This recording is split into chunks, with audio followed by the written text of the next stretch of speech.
Guys আসসালামু আলাইকুম, সবাই কেমন আছেন? তো আমি হচ্ছে তানা। তো একটা ব্লগ নিয়ে আসলাম, একটা আশা করি সবার ভালো লাগবে। তো এই তো আমার ছোট বোন হচ্ছে সাজাসাজি করতেছে। তো কসমেটিক তো দেখতে আছেন। এখন আমরা চলে যাবো হচ্ছে শ্রীপুর থেকে আমরা এখন চলে যাবো হচ্ছে হলো স্মৃতি শহর দেখতে, নবীনগর। তো এই তো আমার ছোট বোন সাজাসাজি করতেছে, এর তো মেকআপ করতেছে, এটা করতেছে। তো আমাদের সাথে মজা করলাম, ফাজলামি করলাম, করতে করতে দেখতে যে বের হয়ে আসলাম। এর তো আমরা চলে যাচ্ছি, এখন আমরা রওনা হয়ে গেছি তোমার গাড়িতে। এই দেখুন আমার ছোট বোন ব্রিজে যাচ্ছে, আমার হাজবেন্ড যাচ্ছে। তো ফুলের দোকান, তো ফুল দেখে আমি বলতেছি যে আমাকে একটা ফুল কিনে দাও। আমাকে বলতেছি না, হবে না হবে না। পরে তো আবার ব্রিজে চলে গেলাম আমরা। তো আমরা এখন নামতেছি সবাই মিলে। তো তোমার ছোট বোন চলে যাচ্ছে। তো এই তো আমার হাজব্যান্ড একটা ফোনে একটা কাভার কেনার জন্য আটকে গেল। তো আমি ভিডিও করতে চাই, তো দেখতেছেন এই তো নবীনগরের রাস্তায়। তো আমার ছোট বোন আমার দিকে তাকাইলো, ভিডিওর কথার জন্য এসে পালিয়ে গেলে। তো নবীনগরের রাস্তা এটা দেখতেছেন, এটা হচ্ছে নবীনগরের রাস্তা। তো এই তো একটা ছেলে আমার হাজবেন্ডকে ফুল দেওয়ার জন্য কাহিনী করতেছে।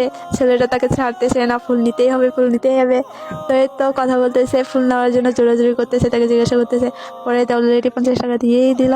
পরে তো এখানে দেখা যাচ্ছে তো গেট। এখন আমরা এখান থেকে ভিতরে সোজা চলে যাবো। এদিকে আরেকটা ছেলে তার সাথে পিছলামি শুরু করেছে, তাকে অনেকে দিতে হবে। তাকে 20 টাকা দিয়েছে, কখনো 20 টাকা দিতে হবে। এর জন্য আমার পা ধরার জন্য ছটফট করতেছে। ওকে নাকি টাকা না দিলে হবে না, তাই বুঝাচ্ছে। আমার হাজবেন্ড তাকে বুঝাচ্ছে, বুঝতেছে না যে তাকে নাকি টাকা দিতে হবে। টাকা দেওয়ার জন্য কেমন শুরু করেছে, বলতেছে যে আপুকে দাও ফুলটা, আপুকে দাও। আমার হাজবেন্ড বলতেছে যে আপু তো নিবে না, আপু তো তোমার নিবে না, এইসব কথা বলতে চাই। তারপরে ছেলেটা অনেক হাসাহাসি করতেছে, বিলদেমি করতেছে যাওয়ার জন্য।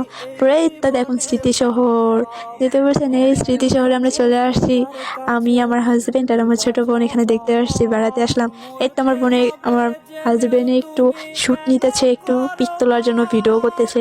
আমার ছোট বোন হচ্ছে ক্যামেরাম্যান, সে তো হচ্ছে ভিডিও করতেছে। পরে দেখেন এই যে পতাকা, আমাদের বাংলাদেশের পতাকা। এটার জন্যই আমাদের কত স্বাধীনতা ছিল। আজ সেই শেখ হাসিনা পালিয়ে গেছে। এই তো আমরা এখন বাণিজ্য মেলায় চলে আসলাম। এই তখন ফুলের দোকানে, এটা হচ্ছিল ফুলের কসমেটিক দোকান। এখানে আমরা দেখতেছি অনেক কিছু, দেখতেছি এটা সেটা। আমরা অনেক বাণিজ্য মেলায় চলে আসলাম দেখার জন্য। তো দেখুন কত কাছের কাছের জিনিস আমরা দেখার জন্য কত ইয়ে করেছি। তো ওইখানে আমরা আসলাম, আমাদের হাজবেন্ড